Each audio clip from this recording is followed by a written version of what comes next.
In 1997, shortly after I received my liver transplant. I only had a couple of days left to live. I just seen too many people that were passing away because organs weren't becoming available. And even after hearing Canada had the lowest rate in the entire world, I had to do something shortly after I received my gift. And initially what I did was I first walked across Canada carrying an Olympic-style torch in 2000, and I had the good fortune to meet with His Holiness Pope John Paul II at Vatican City, and he blessed the torch on that occasion, and he also proclaimed on behalf of Vatican City that organ and tissue donation is a genuine act of love and encouraged the entire world to become organ donors. And since that day, he urged me to keep continuing passing this torch of life. So a few years later, we did Christopher's Wish, a boy that needed a liver transplant, 3 years ago actually, and we took him on a 200 tour city across Canada carrying the torch. And now we relit the torch again on October the 1st in St. John's, Newfoundland. We relit the famous torch of life, and a student carried it from there and started relaying it to other students across the Maritimes. And since then, this torch has been passionately carried by students. Students are stepping up to the forefront to urge every Canadian to become an organ donor and help get Canada from the bottom to the top. And I think it's going to be through the students that we're going to be able to reach the hearts and minds of the community, and we can finally get to the top when it comes to organ donations and save that much more lives.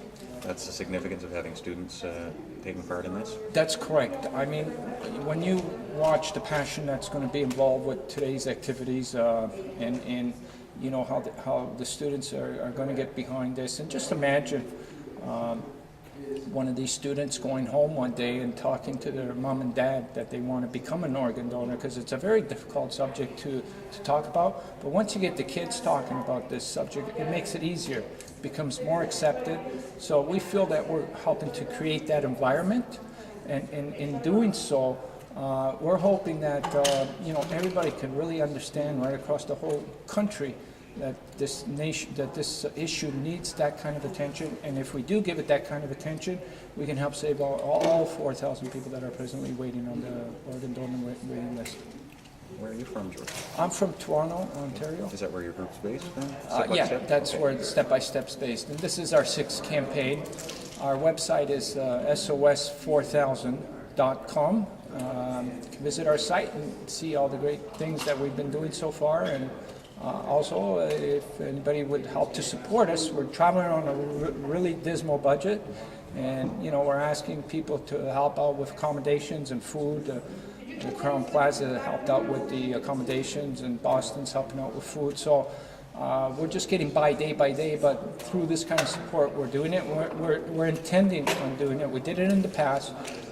So for the next 8 months, our goal is to reach hundreds and hundreds of schools and literally hundreds of thousands of students right across the nation. Okay, now this is, as you say, has been going on since 2000. Is there any final destination, or just like a perpetual on and off journey until you... Yeah, exactly.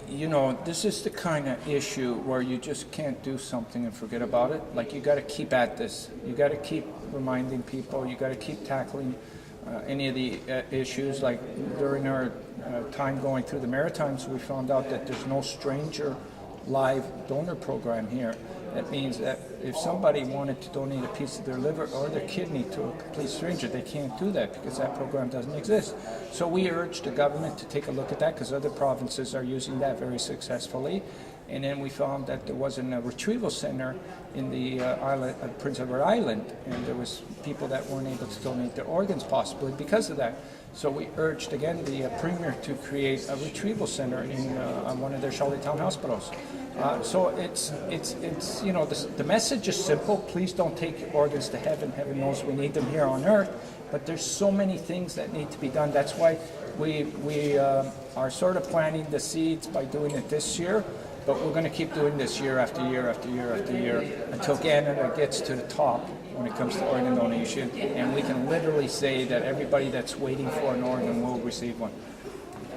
Anything else that you need to add? No, just Covered. today's going to be a great day. Jonathan DAIGLE is going to be carrying that torch proudly. He's receiving it from our Mocto student, Morgan Cogswell, who carried it proudly yesterday. She's going to relay it to Jonathan today, and Jonathan's going to do quite a bit of a run today, and he's going to get a great reception at his school at 1:30. And we're hoping that everybody out there that sees Jonathan running can honk their horns to give him some support and in support for organ donations. So honk your horn if you believe in organ donations. You too. Would you like to talk to Jonathan, or? If I may have to come back. If, Oh, okay.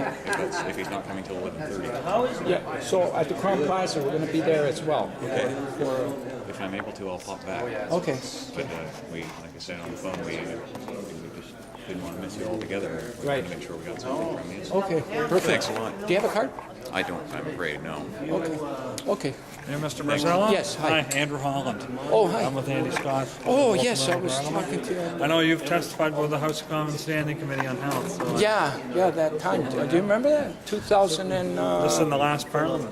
2000. The last Parliament. Yeah, the last It has Parliament. a line like a. We're friends. I used to be in the media with us. Oh, okay. I used to be in the media for He saw the 14 light years. and got out. No, I know that Robert Tebow, who's one of our Atlanta colleagues, Yes, was on the committee. That's right.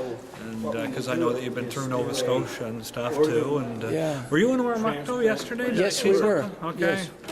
So, Andrew, Holland, yeah. And this is- were you with Minister McLaurin's health ministry by any chance? at one No, time? I'm to use a hockey analogy. I'm the stay-at-home defenseman in the riding Oh, okay.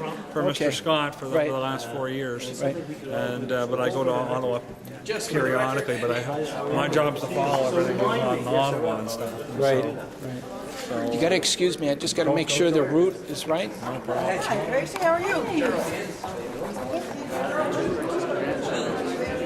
Wow, big Simon. That's Mary. That's Tracy.